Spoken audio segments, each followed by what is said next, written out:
Today I'm going to show you a simple way that I do mounts.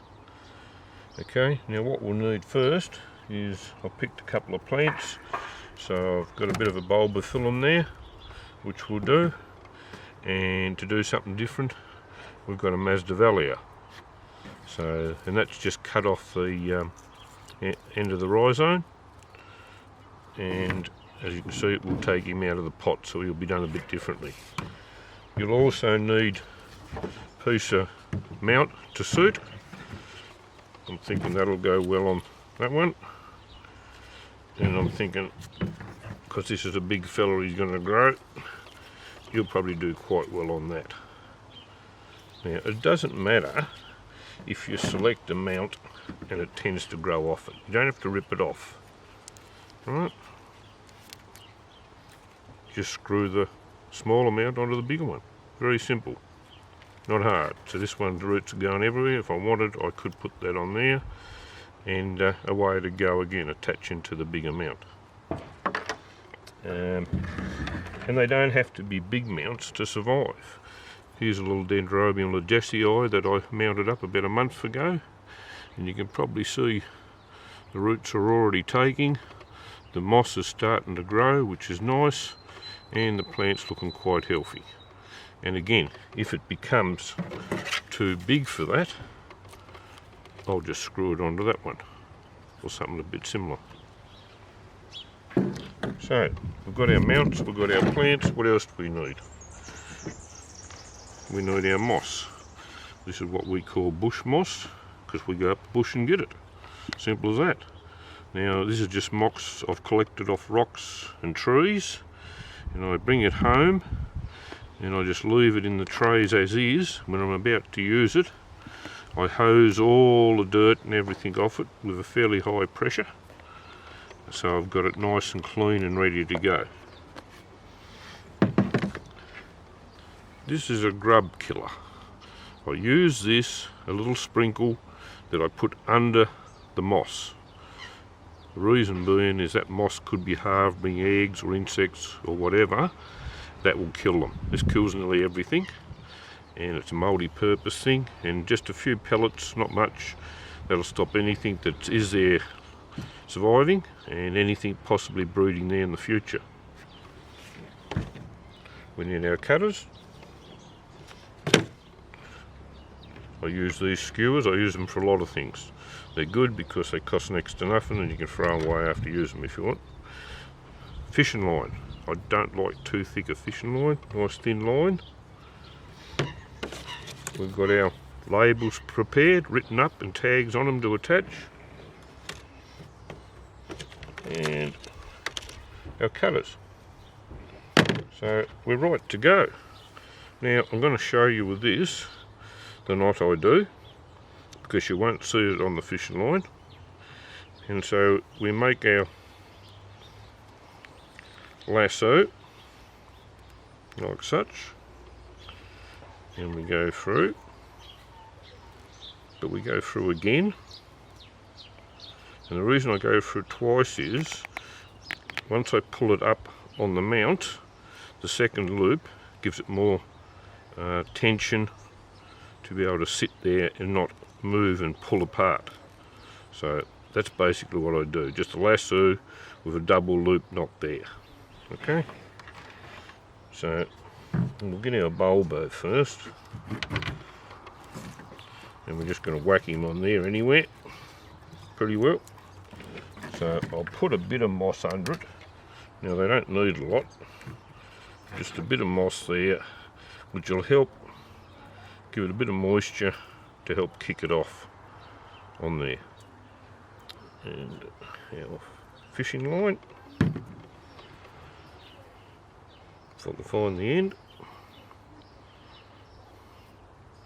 make our loop through once, through twice. No, I'll put it through 3 times, it won't matter.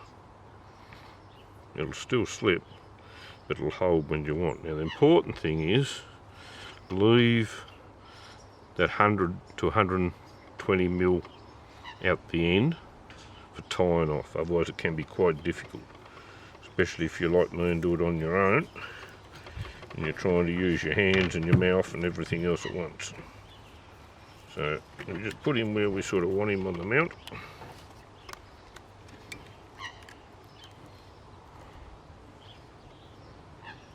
Put him around firm.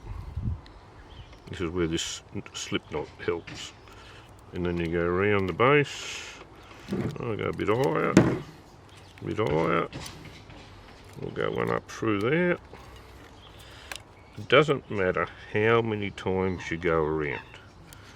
If it's 4 or 34, the object is to hold the plant so it can't move, because that is what lets the roots take to the mount, the lack of movement.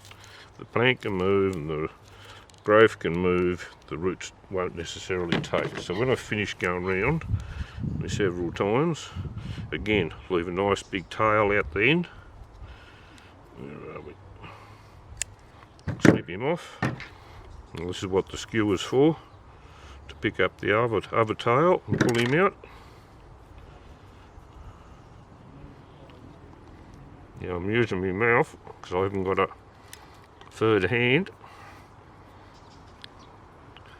I'll just tie that again. So I've done a double knot again. As long as you do more than one, you can do 30 if you want, doesn't matter. That's it, we're finished. Bit of moss hanging off there, we'll throw that away. We did forget to put our little bit of mungs on to stop them grubs, but it won't hurt if I just give it a little sprinkle now. That's it, don't need much. And last but not least, up the top, we'll tie on our tag so we know what we've got. And he's right to go. I'll just hang him and we'll just hit him with those when we want to water him. Now the Masdevallia is a little bit different, they like a bit more moisture, so we're hoping there's some roots on this. Soon find out. Hasn't been repotted that long, so oh yeah, lots of nice new roots there. Now where the bulbo's roots were exposed, because it was growing off the side of a mount I had, this has had its roots covered in the pot. Anything that's had its roots covered, I put moss over the roots as well as under. Anything that are exposed, I don't put any moss over top because it can rot them off. So we just give that a bit of a flick, get most of that off it. Look to see if there's any rotten ones. A couple of old ones there that can be come off.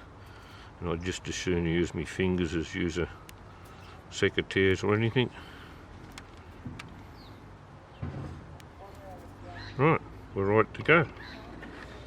So, got our mount. We'll put our sprinkle on this time first.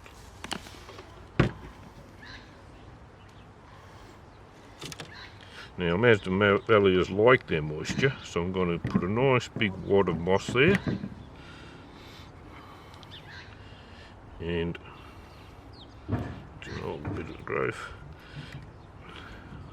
I'm going to put him there like that. Spread his roots out. And then I'm going to grab another nice big wad of bush moss and plonk that fair over top so all them roots are covered again. And as I said, they're moisture loving plants, and having a big lot of moss there, that'll hold a fair bit of moisture between waterings. And I found the Masdevallias actually can go a longer time than you think without moisture on a mount, but not so much in the pot for some reason. Now, we're doing our loop again, and we're doing another loop, and another loop.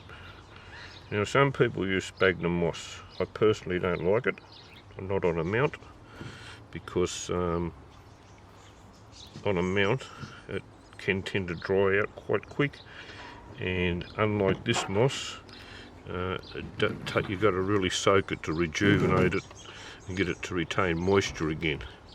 And if you don't do that, it actually repels moisture and the plants can dehydrate. So we're just going round again, round and round. Now we don't have to worry about a rhizome, so we just go right up as close as we can to the base of the plant, carefully, and then we'll just work our way back down again. As I said, it don't matter how many times you go round, as long as the plant is held firmly. Cut that off with plenty of room to tie. Get our little skewer to pull our other one out.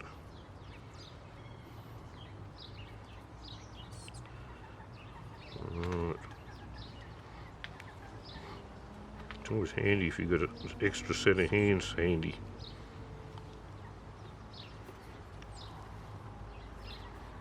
Well, that's one.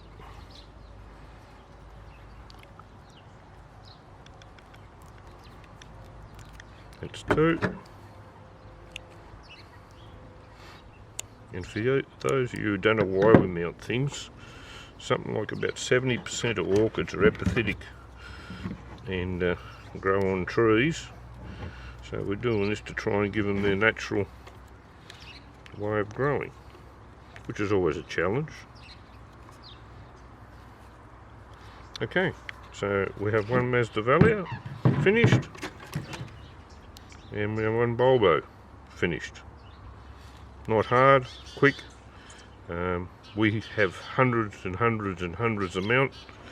Do pretty well all of them now on just the pine bark, fishing line and bush moss.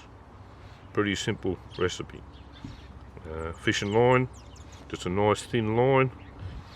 You hope within 6 months you can cut the line away if you want, and the roots will hold it to the plant.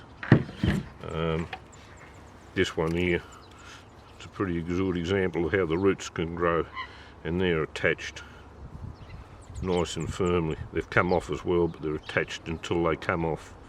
So yeah, thank you very much.